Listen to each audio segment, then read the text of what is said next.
আসসালামু আলাইকুম systematic math স্কুলের পক্ষ থেকে আপনাদের সবাইকে স্বাগতম। আমি মোহাম্মদ তরিকুল ইসলাম। আজকের ভিডিওতে যে বিষয়টি আলোচনা করব সেটি হলো সেরা অঙ্কের সেরা টেকনিক।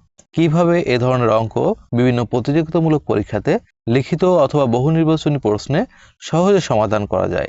চলুন দেখি। একটি সমকোণী ত্রিভুজের সূক্ষ্মকোণদ্বয়ের পার্থক্য 6 ডিগ্রি হলে ক্ষুদ্রতম কোণ দুইটির মান কত? ক্ষুদ্রতম কোণ দুইটির মান কত? সেক্ষেত্রে আমরা লিখিত পরীক্ষার সমাধান দেখব। আমরা জানি সমকোণী ত্রিভুজ বলতে বোঝায় যে ত্রিভুজের একটি কোণ হবে 90 ডিগ্রি।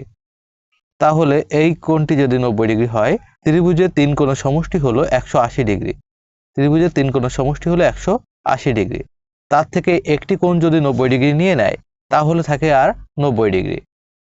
এই 90 ডিগ্রি বাকি যে দুইটি কোণ আছে, এই দুইটি কোণ মিলে হবে। সেক্ষেত্রে আমরা যেভাবে করব, প্রথমে আমরা লিখব ধরি ক্ষুদ্রতম কোণ x। তাহলে ক্ষুদ্রতম কোণটির ভিতর যেটি একটু বড় হবে সে বৃহত্তম কোণ x এর সাথে যেহেতু 6 ডিগ্রি পার্থক্য করার কথা বলছিল, সেক্ষেত্রে আমরা এই 6 যোগ করলাম। তাহলে আমরা ক্ষুদ্রতম যে বৃহত্তম আছে সেটা আমরা পাবো। এখন আমরা প্রশ্ন মতে লিখব। পর আমরা যে কাজটি করব, আমরা জানি ত্রিভুজের তিন কোণের সমষ্টি হয়, তাহলে ক্ষুদ্রতম কোণটি হলো x, তার থেকে একটু বড় কোণ হলো x যোগ হলো 6 ডিগ্রি। তার সাথে আমরা যোগ করব হলো বাকি যে 90 ডিগ্রি কোণ ছিল সমকোণ সেটি, অর্থাৎ 90 ডিগ্রি। তাহলে টোটাল আসবে হলো ত্রিভুজের তিন কোণের সমষ্টি হলো 180 ডিগ্রি।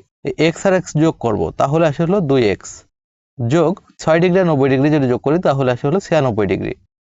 96 ডিগ্রি সমান আসে হলো 180 ডিগ্রি।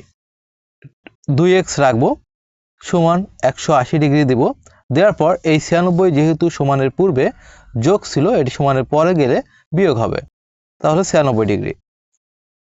2x রাখবো সমান 180 থেকে 96 বিয়োগ করলে 180 থেকে 96 বিয়োগ করলে থাকে হলো 84 ডিগ্রি। 84 ডিগ্রি।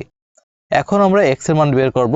x সমান 2, যেহেতু x এর সাথে গুণ ছিল, সমানের ডান দিকে গেলে এটি ভাগ হবে, অর্থাৎ 84 ডিগ্রি ভাগ হলো 2। 2 দ্বারা যদি 84 ডিগ্রিকে ভাগ করি তাহলে আসে হলো 42 ডিগ্রি। অর্থাৎ ক্ষুদ্রতম যে কোণটি হবে তার মান হবে 42 ডিগ্রি। তাহলে ক্ষুদ্রতমর ভেতর একটু বড় যেটি ছিল তার মান ছিল হলো x যোগ 6 ডিগ্রি। সেক্ষেত্রে x এর মান 42 ডিগ্রি যোগ 6 ডিগ্রি, অর্থাৎ 42 আর 6 যোগ করলে আসে হলো 48 ডিগ্রি। এই দুইটি হলো এই প্রশ্নের সমাধান। বন্ধুরা চলুন এবার দেখি যে এই অঙ্কটি যদি আমাদের বহু নির্বাচনী প্রশ্নে এসে থাকে তাহলে আমরা কিভাবে খুব সহজে সমাধান করব। প্রথমে আমরা ক্ষুদ্রতম কোণটির মান বের করব, তারপর ক্ষুদ্রতমের ভিতর যেটি বড় অর্থাৎ বৃহত্তম কোণটি আমরা বের করব। প্রথমে ক্ষুদ্রতম নির্ণয় করার সময় আমাদের মনে রাখতে হবে, যেহেতু সমকোণী ত্রিভুজ তাহলে একটি কোণ 90 ডিগ্রি হলে বাকি দুইটি কোণ মিলে হবে 90 ডিগ্রি। সেক্ষেত্রে আমরা এই 90 ডিগ্রি থেকে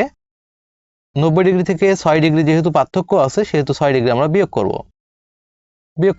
যেহেতু দুইটি মান বিয়োগ করলাম, আমরা 2 দ্বারা ভাগ করব। 90 থেকে 6 বিয়োগ করে থাকে হলো 84 ডিগ্রি ভাগ হলো 2। 2 দ্বারা 84 ডিগ্রিকে ভাগ করলে আসে হলো 42 ডিগ্রি, অর্থাৎ ক্ষুদ্রতম কোণের মান হলো 42 ডিগ্রি। এবার আমরা ক্ষুদ্রতমর ভিতর যে মানটি বড় সেই মানটি নির্ণয় করব। সেক্ষেত্রে আমরা এই 90 ডিগ্রির সাথে বিয়োগ না দিয়ে আমরা এখানে যোগ দিব হলো 6 ডিগ্রি, ভাগ দিব আমরা 2 দ্বারা। 90 আর 6 যোগ করলে আসে হলো 96 ডিগ্রি, ভাগ দিব আমরা 2 দ্বারা। 2 দ্বারা যদি আমরা 96 ডিগ্রিকে ভাগ করি তাহলে আসে হলো 48 ডিগ্রি।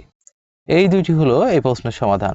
বন্ধুরা এভাবে খুব সহজে আপনারা লিখিত অথবা বহু নির্বাচনী প্রশ্নের সমাধান করতে পারবেন। তাহলে পরবর্তী যে অঙ্কটি আছে, একটি সমকোণী ত্রিভুজের সূক্ষ্মকোণদ্বয়ের পার্থক্য 8 ডিগ্রি হলে ক্ষুদ্রতম কোণ দুইটির মান কত? আশা করি এই প্রশ্নটির সমাধান আপনারা কমেন্ট বক্সে দিবেন। ধন্যবাদ বন্ধুরা ভিডিওটি দেখার জন্য। যদি ভিডিওটি ভালো লাগে লাইক কমেন্ট শেয়ার করবেন। আর যারা নতুন আছেন ভিডিওটি দেখছেন, অঙ্কের এমন আরও অনেক টেকনিক শিখতে বা জানতে আমার আইডিটি ফলো দিয়ে রাখতে পারেন।